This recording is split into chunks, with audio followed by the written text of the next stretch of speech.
Hey everyone, thanks for coming. I'm Sergey Roit. I'm a development manager at Amazon Route 53, and I'll be telling you about how to manage global traffic with Route 53 traffic flow.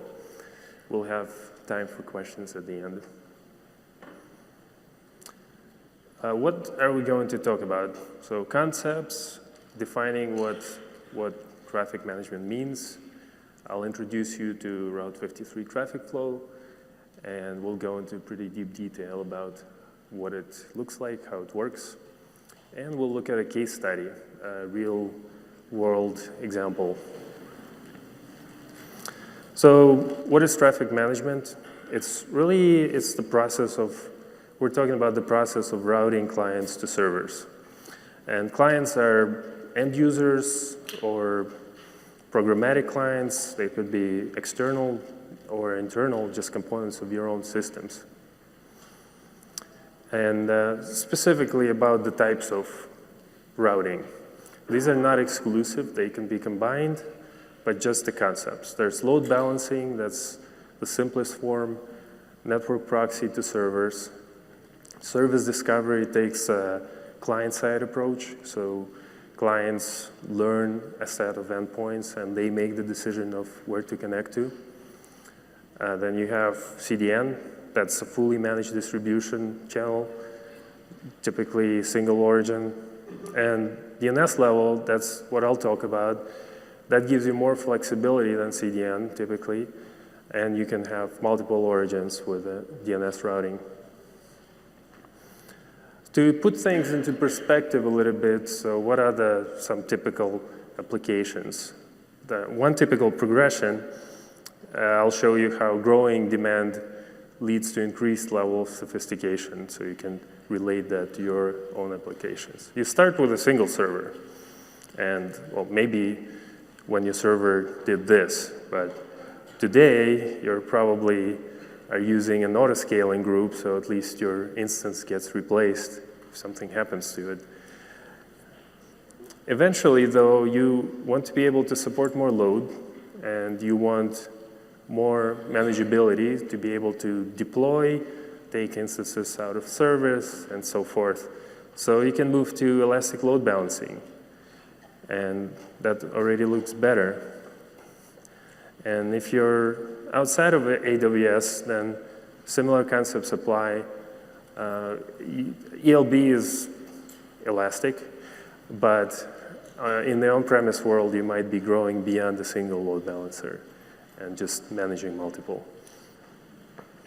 Then the next step is you might want to get a better isolation model. So higher availability, you go cross availability zone, and once again with ELB, this is a pretty picture, it's easy to configure.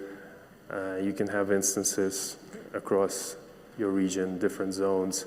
Outside of AWS, similar concept applies. It's a little more complicated. And finally, we arrive at having a global service. So now you're serving a global user base. And these are probably multiple load balancers in different regions. And you're optimizing for latency at this point. Clients across the internet are connecting to different regions. And that's where traffic management comes in. It's about serving a global user base. By now, it's pretty obvious to anybody on the web or mobile that you have to get closer to users, and latency is really important. And in the old days, you maybe would create separate stacks, so separate domain names, maybe separate top-level domain names for different regions, and then you get your clients either redirected or they just know to go to their country's website, right? But can DNS do better? And yeah, it can. I mean, it can take into consideration where people are coming from and what networks they're on, so this could look better. I know this is a 300-level talk, but I wanted to really go into what DNS is. And so what do those letters stand for is the first question. And I'm just joking. Don't be scared. Actually, show of hands, who doesn't know what DNS is? Okay, nobody, or maybe you're shy. I get it. There's a great talk by a colleague of mine. You just missed it. It was today, but video will be posted. It's just a good overview of DNS in the cloud and AWS. Why are we talking about DNS for traffic management? Why is it so special? Really, the reason it's special is it's the point of entry to your service. So we're always talking about building distributed apps, availability zones, and so forth, and just spreading. But DNS is the one global piece of infrastructure that you'll have. So it's in the position to recognize geographical locations, recognize client networks, and make intelligent routing decisions based on that. Let's look at the evolution of DNS. What does DNS look like for a global service? In the beginning, you have static records. So this is like DNS 1987, nothing much to say, you just define a bunch of records. There's really no way to route anything, right? Which gets us to dynamic DNS. And in dynamic DNS, you can serve different answers for the same domain name to different users based on some way you want to discriminate the users or distinguish among them. And that's great because that allows you to optimize user experience. But generally hard to manage. You get a ton of records. Maybe that requires automation at this point. And you have to manage these records individually. You have to care about when to update them together. You don't have history, so forth. So just hard to manage. Which gets us to policy-based mode of thinking. So instead of worrying about individual records and what you're trying to do, just think high level, so what you're trying to accomplish, and have very low overhead in order to express that in some way in the product and implement it on the DNS level. So let me present you Amazon Route 53 traffic flow. Traffic flow is built around traffic policies. And policy is a version document. It's composed of rules and endpoints. And versioning is important because versioning that's your audit trail, as well as, very importantly, a way to roll back or roll forward changes. And then traffic policies are applied to actual domain names. So all those rules and endpoints that were defined end up applying to a domain name and being visible on DNS. And you can use the same traffic policy for more than one domain name. So again, terminology, traffic policy, that's rules that are routing to endpoints, traffic policy record, domain name with an applied specific version of a traffic policy. Let's go through a simple example. So I'm going to set up DNS routing for a website that's hosted on EC2. And I'm just assuming a bunch of things that I already have a domain, and I already have resources, the simple stuff. So you'd go to Management Console, Route 53. There's a section, Traffic Flow.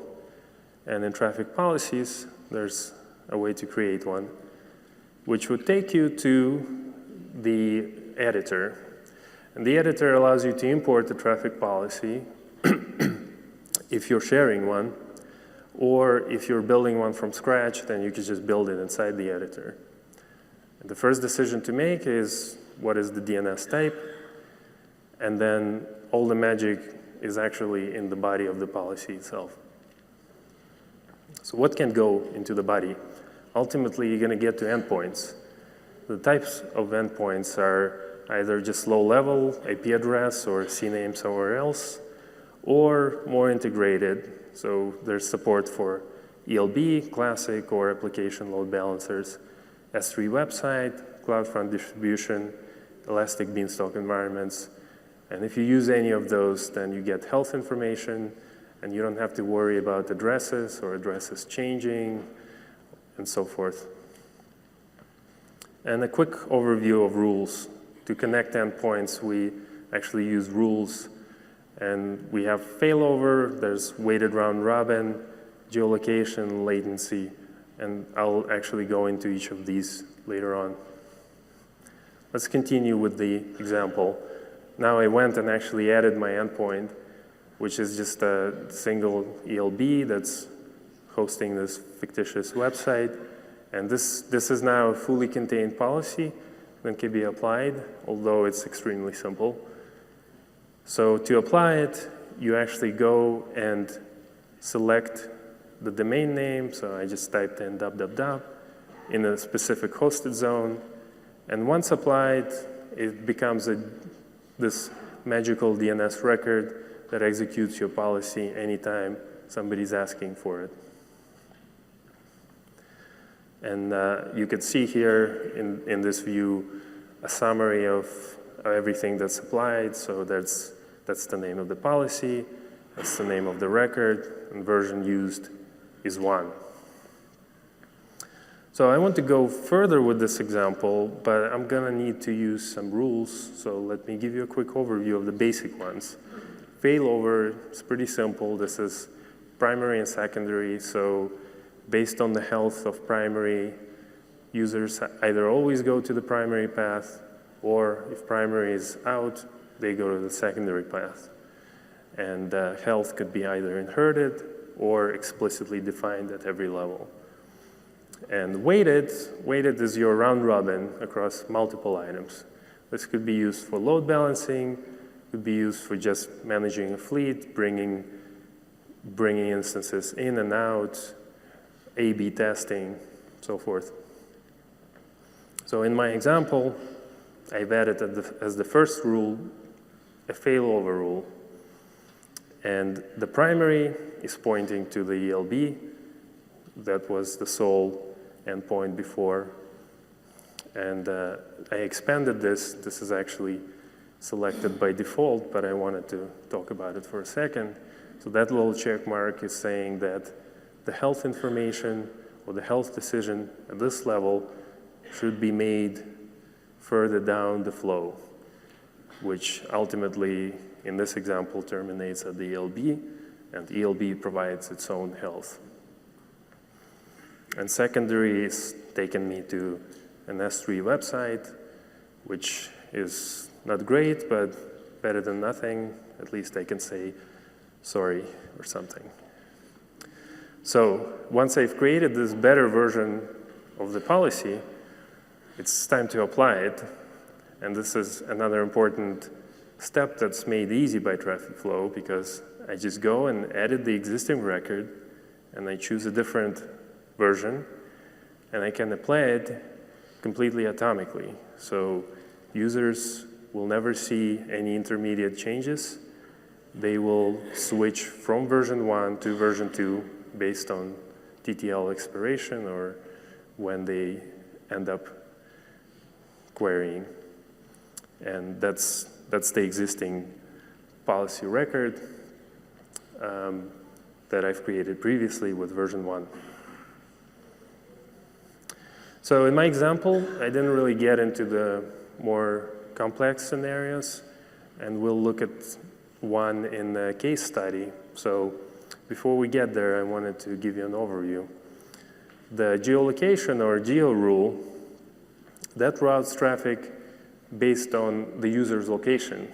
And the way we reason about the location is this tuple of continent, country, and subdivision. And it could be as specific as subdivision, which is something like a state within the US, or it could be as general as a continent, which is something like Europe. And geo is used for a variety of scenarios. You can have endpoints with specialized content.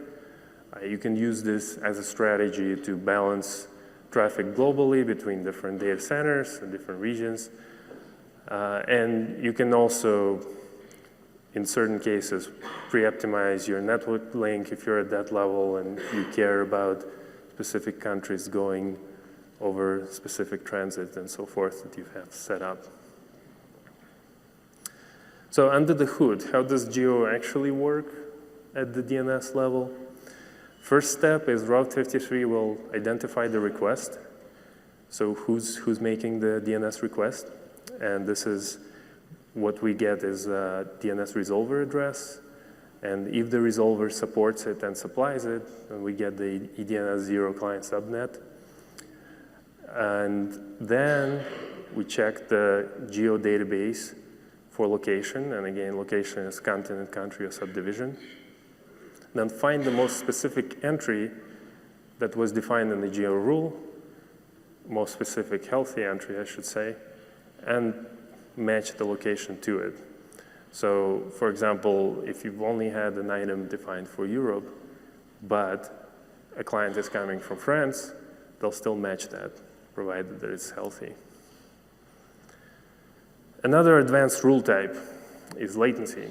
And this simply routes users to the closest AWS region based on actual network latency, which does not always correlate with geographical location. And this is just a good default choice for routing between endpoints that are all in the regions.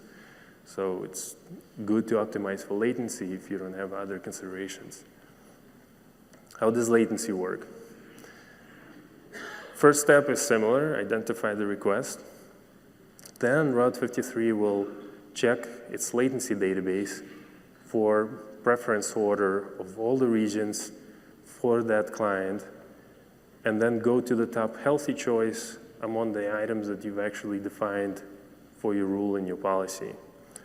And if the closest endpoint or the closest path in the traffic flow policy is unhealthy, it will go to the next best choice. Where do we get the latency data from? Amazon runs a large-scale experimentation system, so we're using various web properties and real end users to measure latency to different AWS regions. And then we relate this latency data to the DNS resolvers that users came through. And the output is this internal database which maps every IP address that we've seen to this region preference vector of all the regions that AWS has. Route 53 also provides this useful little tool for reasoning about a distributed user base. This is simple what-if testing. So what if a client comes from IPX? What will they see with my record? This works for traffic flow policy records or just regular records. And the easiest way to get there is just in the Route 53 hosted zones view, you can select the record that you care to test, and there's a test record set button, and obviously this is in the API as well. So now let's look at a real-world example of using traffic flow. It's probably no surprise that AWS and Amazon Retail are highly operationally focused organizations. And one thing that enabled us to have the strong performance that we've had is 24/7 on-call. And in order for operators to be able to connect, they use a VPN that's used to support all of our services. And then the issue becomes how to manage endpoints for end users to be able to connect to the VPN. This whole thing is a multi-regional, highly available, obviously, service. That's a good example. So the challenge, legacy system was built with a bunch of limitations. The main problem was that region selection was done by end users themselves, sort of like that very old example I made in an earlier slide. And this resulted in VPN servers that would get overloaded, would become hotspots, so they're more likely to fail or just get slow. And also, there was no way to handle faults. So faults had to be handled by clients themselves to switch to a healthy server from one that's failing. And if you've ever connected to a VPN, then you know how terrible of a user experience it could be and how important responsiveness is. What did the VPN team do? What they've done was they were able to model the desired flow based on the available endpoints that they had, and then take that conceptual model and just straight put it into a traffic policy. Their model was built around this concept. So first, there's differentiation based on user's country. And by default, the majority of the worldwide traffic could just go to one of the regions. So it can go to the second stage, which defines a rule for each of the regions. However, there's a short list of countries where there isn't a region yet, but that are important for VPN connectivity. And those are defined separately as exceptions. And the last step is a round robin across the actual VPN servers, because each location would have at least several. This is just a general good example of a hybrid infrastructure working, so it's not completely on AWS. So what does this policy actually look like? The first step, so it's, again, we're talking about v4 addresses here.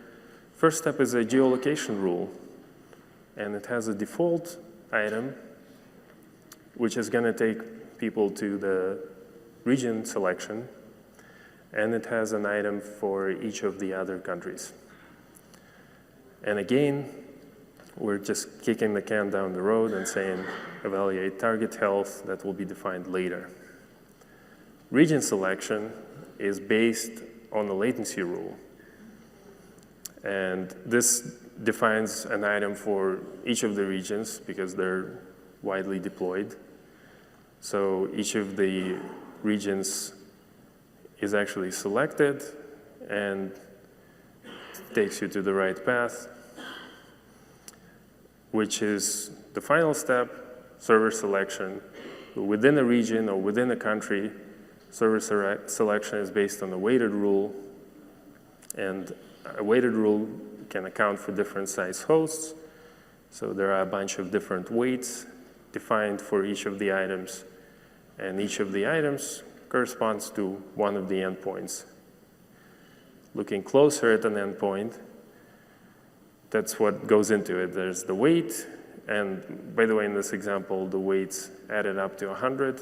They don't have to, it's just relative. 100 is easier for humans to reason about. And this thing is different here. We're actually defining a health check at this point. And the reason is that further down this flow, there's only the endpoint, and this endpoint is a VPN server, so it's an external endpoint that doesn't come with its own health check in AWS. So you have to create a health check for it. And when the health check is unhealthy, effectively the weight goes to 0, so this item is taken out of the set, but the weights are still in effect for every other item. And finally, endpoint itself in this case is simply an IP address to the server. So benefits, they could account for different size hosts, which means that lower capacity devices are not overloaded, and this improved the amount of available bandwidth per user in VPN as well, which is great. For health checking, the benefit that's brought is quite important too, because in the past, a user would just get an error and they would have to retry, they would have to choose a different choice. Now they just get connected to VPN. And the rule will actually also direct users to the closest healthy, like I mentioned before. So when they try to establish a connection, they will get one. It may not be the best one if the best one is down, but they will get one. And again, you have to manage your own health if it's a hybrid scenario. So let's take a deeper look at failover for a minute, since I mentioned how important it is. Route 53 health checks provide a predictable failover window. And by window, I mean the time between a failure and the actual shift of traffic away from that endpoint. So the window has several components to it. First is the detection piece. It's based on the interval. This is configurable, so you currently can choose either 30 or 10 seconds.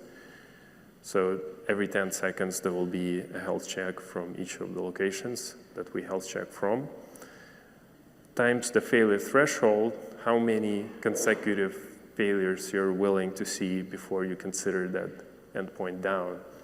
The minimum is 1. Then there's a bit of just system overhead for aggregation time. We typically check from 16 different locations in the world, so there's a bit of aggregation. And finally, and importantly, the biggest component typically is the record TTL, and 60 seconds is typical for the dynamic domain names. You can go lower. DNS resolvers don't always respect it. You get to a minimum of about 70 to 90 seconds, depending obviously on the interval. And it's not exact because, like I said, health checking is done from multiple locations, and then those locations end up voting between themselves to decide if the outcome is healthy or not. So a little fuzzy. And we talked about the failover window, but another thing to consider is that you can avoid it altogether. If you have planned downtime, then it's a better idea to actually let traffic drain, and that way you, first of all, avoid the window, and secondly, you don't have to deal with those non-conforming DNS resolvers that may not be respecting the TTL, and they keep hitting the server that's down for much longer than you wanted them to. And the steps to that would be, first, you update the policy record, remove that endpoint from DNS, either wait it out or remove it, depending on what you want to do. Obviously, apply the new version. Then wait for the server request metric to go down to the level that you're comfortable with. And this will be a server-specific metric that is at the application level. And then finally, you can deactivate the server. And one thing you may have noticed if you were paying attention to the case study is that with all this talk of availability, we actually created a bit of a circular dependency. So a reminder that when designing for high availability, don't forget a way to break out of the cycle, which the VPN team did, because the client, there's a way for it to completely bypass Route 53. So Route 53 operators can go and connect in a direct way if they have to. And last but not least, there is a benefit of easier ongoing management. So management capabilities that you get with traffic flow are such that you could see the versions. Versions themselves are immutable. You always create a new version when you add it, so there's always a history. And you can tell quickly which version is actually currently applied. You can roll back or roll forward atomically to any other different version. And for the VPN team, this streamlined their scaling, their maintenance, planning and execution, and perhaps more importantly, eliminated downtime for maintenance. Users don't see impact when something happens to the servers or servers come in or out. So thanks for listening. As I mentioned, there are other related talks that will actually tell you about DLB and so forth. If you have a minute, take this simple survey and then find us in our booth and get a t-shirt. We would appreciate that. And with that, we have time for questions. Thanks again.